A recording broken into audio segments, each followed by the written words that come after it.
100 మంది real estate లోకి enter అవుతూ ఉంటే 95 మంది ఫెయిల్ అవుతున్నారు అనమాట. ఒక 2 సైట్ విజిట్లు 3 సైట్ విజిట్లు చేస్తారు. సైట్ విజిట్లు చేసిన వెంటనే కస్టమర్ క్లోజ్ కాదు. ఎందుకు అనే కారణాలు చూసినప్పుడు 3 కారణాలు మేజర్ గా ఉన్నాయన్నమాట. ఫస్ట్ కారణం, top 3 reasons why people fail in real estate. మెయిన్గా 3 కారణాల వల్ల రియల్ ఎస్టేట్లో ఫెయిల్ అవ్వడం జరుగుతుంది అనమాట. నా అనుభవంలో నేను గమనించింది ఏంటంటే 100 మంది రియల్ ఎస్టేట్లోకి ఎంటర్ అవుతూ ఉంటే 95 మంది ఫెయిల్ అవుతున్నారనమాట. ఎందుకు అనే కారణాలు చూసినప్పుడు 3 కారణాలు మేజర్గా ఉన్నాయన్నమాట. ఫస్ట్ కారణం ఏంటి అంటే ల్యాక్ ఆఫ్ కన్సిస్టెన్సీ లేకపోవడం. చాలా మంది చాలా ఎక్సైటెడ్గా వస్తారు. ఎక్సైటెడ్గా వచ్చి ఒక 2 సైట్ విజిట్లు 3 సైట్ విజిట్లు చేస్తారు. సైట్ విజిట్లు చేసిన వెంటనే కస్టమర్ క్లోజ్ కారనమాట. క్లోజ్ కాకపోతే ఇంక వాళ్ళు ఎలా డిసైడ్ అవుతారంటే ఈ రియల్ ఎస్టేట్ అనేది ఇంకా వర్కౌట్ కాదులే, నేను 2-3కి చూపించాను, అందరూ వద్దంటారు అని చెప్పి డిసైడ్ అయిపోయి డిమోటివేట్ అయిపోయి రియల్ ఎస్టేట్ నుంచి వెళ్ళిపోతూ ఉంటారనమాట. కానీ ఇక్కడ మీరు క్లియర్గా అబ్జర్వ్ చేయాల్సింది అండ్ తెలుసుకోవాల్సింది ఏంటంటే రియల్ ఎస్టేట్లో ఎప్పుడు కూడా 1:10 రేషియో అనేది ఫాలో అవ్వాలి. ఏంటి అంటే 10 మందికి సైట్ విజిట్ చేయిస్తే ఒక కస్టమర్ కొనే అవకాశం ఉంటుంది. ఇది మీరు మైండ్లో పెట్టుకొని రియల్ ఎస్టేట్లో కానీ కన్సిస్టెన్సీగా చేస్తే ఖచ్చితంగా మీరు రియల్ ఎస్టేట్లో సక్సెస్ అవుతారు. మీకు over a period of time మీకు ఎక్స్పీరియన్స్ వచ్చే కొద్దీ ఆ రేషియో కాస్త 10:2 అవ్వచ్చు, 10:3 అవ్వచ్చు అనమాట. ఎలాగంటే ఒక 10 మందికి సైట్ విజిట్ చేయిస్తే 2 క్లోజ్ అయ్యే అవకాశం, ఒక 10 మందికి సైట్ విజిట్ చేయిస్తే 3 క్లోజ్ అయ్యే అవకాశం. ఇలాగా మీ over a period of time మీకు ఎక్స్పీరియన్స్ వచ్చే కొద్దీ ఇలా ఉంటుందన్నమాట. ఇది ఫస్ట్ స్టెప్. రెండో స్టెప్ విషయానికి వస్తే పేషెన్స్ ఉండకపోవడం. సో రియల్ ఎస్టేట్లో నేను మేజర్గా గమనించింది ఏంటంటే రియల్ ఎస్టేట్ చేసే వాళ్ళకి పేషెన్స్ లేకపోవడం. ఇక్కడ పేషెన్స్ అంటే మేజర్గా చూసుకుంటే ఫాలోఅప్స్ అనమాట. Follow ups is the very key to success in real estate. ఇక్కడ ఫాలోఅప్స్లో కూడా 4 టైప్స్ ఆఫ్ ఫాలోఅప్స్ ఉన్నాయన్నమాట. ఫస్ట్ టైప్ ఆఫ్ ఫాలోఅప్ ఏంటంటే సైట్ విజిట్స్ ఫాలోఅప్. అంటిల్ మనం సైట్ విజిట్స్ చేసేంత వరకు మనం ఫాలోఅప్స్ చేయాలి, పేషెన్స్గా చేయాలన్నమాట. యూజువల్గా నేను గమనించింది ఏంటంటే కస్టమర్ రేపు వస్తానంటారు, రేపు వాళ్ళకి ఏదో ఒక పని పడి ఎల్లుండి రావచ్చు. సో ఇక్కడ రేపు రాలేదని చెప్పి మీరు డిమోటివేట్ అయ్యి ఫాలోఅప్ చేయకుండా ఉంటే మీరు సేల్ అనేది లూజ్ చేసుకుంటారు అనమాట. అంటిల్ కస్టమర్ సైట్ విజిట్ అయ్యేంత వరకు మీరు ఫాలోఅప్స్ చేయాలి పేషెన్స్గా.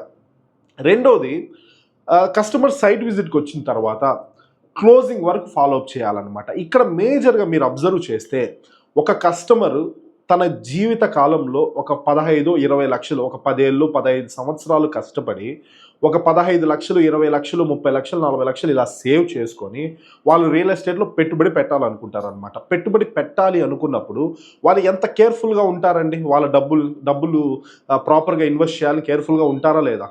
సో అలాంటప్పుడు మీరు యాజ్ ఎ రియల్టర్గా వాళ్ళు అడిగిన ప్రతి క్వశ్చన్కి ప్రతి అబ్జెక్షన్ని మీరు హ్యాండిల్ చేసి మీరు సమాధానం చెప్పి పేషెన్స్గా ఫాలోఅప్ చేసి ఒక టోకెన్ అమౌంట్ కట్టిస్తారనమాట. అంటే క్లోజింగ్ చేస్తారు. So second type of follow up till closing, site visit నుండి క్లోజింగ్ వరకు.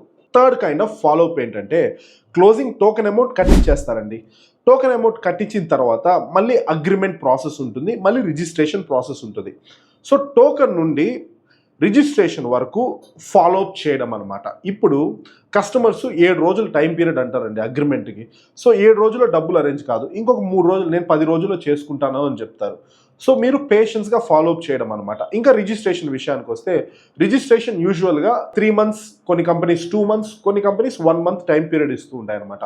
ఆ టైం పీరియడ్ వరకు రిజిస్ట్రేషన్స్ అయ్యేంత వరకు మనం ఫాలోఅప్ చేసుకోవాలన్నమాట. అది third kind of follow up. Fourth type of follow up చూసుకుంటే రిజిస్ట్రేషన్ అయిపోయిన తర్వాత కూడా కస్టమర్ని ఒక సంవత్సరం రోజు 2 సంవత్సరాల రోజు ఫాలోఅప్ చేస్తూనే ఉండాలి. ఎందుకు ఫాలోఅప్ చేస్తూ ఉండాలి అంటే ఆ కస్టమర్స్తో రిలేషన్షిప్ ర్యాపో మెయింటైన్ చేస్తూ ఆ కస్టమర్స్కి కూడా కాంటాక్ట్ స్పియర్ ఉంటుంది కదండి. ఇప్పుడు ఆ కస్టమర్ సాఫ్ట్వేర్ ఇంజనీర్ అనుకోండి, ఆ పర్సన్కి ఒక 10 మంది సాఫ్ట్వేర్ ఇంజనీర్స్ అతని సరౌండింగ్స్లో ఉంటారు. సో మీరేంటి ఒక రిలేషన్షిప్ ర్యాపో బిల్డ్ చేసినప్పుడు ఆ కస్టమర్ ఛాన్సెస్ ఆ కస్టమర్ సర్కిల్లో ఎవరికి రియల్ ఎస్టేట్ నీడ్స్ ఉన్నప్పటికీ కూడా మీకే కనెక్ట్ చేస్తారనమాట. ఇది ఫోర్త్ కైండ్ ఆఫ్ ఫాలోఅప్. అంటే కస్టమర్ క్లోజ్ అయిన తర్వాత కూడా మీరు రెగ్యులర్గా వాళ్ళతో రిలేషన్షిప్ మెయింటైన్ చేసి ఫాలోఅప్స్ చేయడం, పేషెన్స్గా ఫాలోఅప్ చేయడం. These are the 4 types of follow ups మీరు చేయాలి. సో ఇలాగే మీరు రియల్ ఎస్టేట్ గురించి 1.5 అవర్ వర్క్షాప్ అనేది ఈ వీక్లో కండక్ట్ చేయబోతున్నాను. మీకు ఇలా కంటెంట్ నేర్చుకోవాలి అనుకుంటే మీరు ఆ వర్క్షాప్కి అటెండ్ అయ్యి నేర్చుకోండి. అందులో నేను టాప్ 3 కీ ఫోకస్ ఏరియాస్ గురించి చెప్పబోతున్నాను. రియల్ ఎస్టేట్లో 100 మంది అడుగు పెడుతూ ఉంటే కేవలం 5 మంది మాత్రమే సక్సెస్ అవుతున్నారు. 5 మంది ఏం ఫాలో అవుతున్నారు అనే దాని గురించి నేను ఆ వర్క్షాప్లో చెప్పబోతున్నాను. తప్పకుండా కింద ఉన్న లింక్ క్లిక్ చేసి వర్క్షాప్కి మీరు కూడా అటెండ్ అవ్వండి. ఇప్పుడు third reason why people fail in real estate చూసుకుంటే ఓవర్ ఎక్స్పెక్టేషన్స్ అనమాట.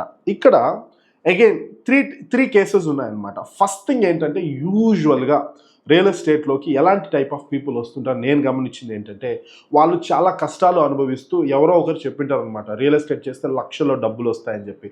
వాళ్ళు అలాగా ఓవర్ ఎక్స్పెక్టేషన్స్తో రియల్ ఎస్టేట్లోకి వచ్చేసి త్వరగా డీల్స్ క్లోజ్ చేసి లక్షలో డబ్బులు సంపాదించాలని త్వరగా వచ్చి హడావిడి చేసి ఒక 2-3 నెలలు బాగా కష్టపడి ఒక 2-3 సైట్ విజిట్లు చేసి ఏదేదో చేద్దామని వస్తూ ఉంటారు. ఇక్కడ పీపుల్ ఎందుకు ఫెయిల్ అవుతూ ఉంటారంటే ఓవర్ ఎక్స్పెక్టేషన్స్ వల్ల. ఫస్ట్ రీజన్ ఏంటంటే ఒకటి ఈ 2-3 నెలలు బాగా కష్టపడతారండి, ఒక సేల్ కూడా కాదు. ఇప్పుడు సేల్ కాకపోవడం వల్ల వాళ్ళు ఏంటి డిమోటివేట్ అయిపోయి రియల్ ఎస్టేట్ నుంచి తప్పుకుంటూ ఉంటారు. రెండో కేసు ఏంటంటే బాగా 2-3 నెలలు బాగా కష్టపడి ఎక్కడో ఒక దగ్గర ఒక టోకెన్ అమౌంట్ ఒక ప్రాపర్టీని క్లోజ్ చేసి ఒక టోకెన్ అమౌంట్ కట్టిస్తారనమాట. 1 లక్ష రూపాయలు 2 లక్షలు టోకెన్ అమౌంట్, 1 కోటి రూపాయలు వర్త్ ఆఫ్ ప్రాపర్టీకి ఒక టోకెన్ అమౌంట్ కట్టిస్తారు.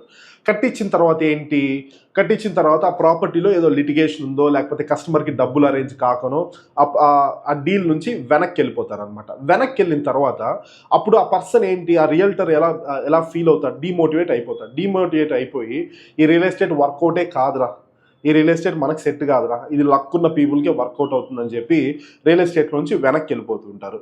ఇప్పుడు థర్డ్ వన్ ఏంటంటే ఈ 2-3 నెలలు బాగా కష్టపడి ఒక మంచి డీల్ సెట్ చేసి ఒక రిజిస్ట్రేషన్ వరకు ఫాలోఅప్ చేసి కంప్లీట్ చేస్తూ ఉంటారు. వాళ్ళకి 1 లక్ష రూపాయలు 1.5 లక్ష రూపాయలు కమిషన్ వస్తుంది. ఆ డబ్బులు తీసుకొని ఓవర్ ఎక్సైట్ అయిపోయి ఇంకో 2-3 నెలలు రియల్ ఎస్టేట్ గురించి పట్టించుకోరనమాట. ఎందుకంటే ఆ డబ్బులు ఖర్చు అయ్యేంత వరకు దానిపైనే ఉంటారనమాట. మొత్తం డబ్బులు అయిపోయిన తర్వాత మళ్ళీ రియల్ ఎస్టేట్లోకి రావడం, మళ్ళీ ఇంకో 2-3 నెలలు చేయడము, అప్పుడు ఏదో ఒకటి ఇంకోటి క్లోజ్ కాకనో లేకపోతే డీల్ వచ్చి వెనక్కి వెళ్ళడమో ఇలా జరిగి డిమోటివేట్ అయిపోయి ఒక 4-5 నెలల్లో వాళ్ళు కూడా రియల్ ఎస్టేట్ నుంచి తప్పుకుంటారనమాట. సో ఇలా కాకుండా ఒక ప్రాపర్ గోల్ ఫిక్స్ చేసుకోవాలన్నమాట. సంవత్సరానికి ఒక గోల్ ఏంటి, ఈ సంవత్సరంలో నేను 10 ప్లాట్లు అమ్మాలి, వెనక్కి వెళ్ళినా ముందుకెళ్ళినా పక్కకి వెళ్ళినా ఎట్లా వెళ్ళినా సరే 10 ప్లాట్లు అమ్మాలి. మేజర్గా మీరు గుర్తుపెట్టుకోవాల్సిందంటే రియల్ ఎస్టేట్లో ఎప్పుడు కూడా వినపడాలి, నిలబడాలి, కనపడాలి. మళ్ళీ చెప్తున్నాను, వినపడాలి, నిలబడాలి, కనపడాలి. అప్పుడే మీరు సక్సెస్ అవుతారు. Thank you so much.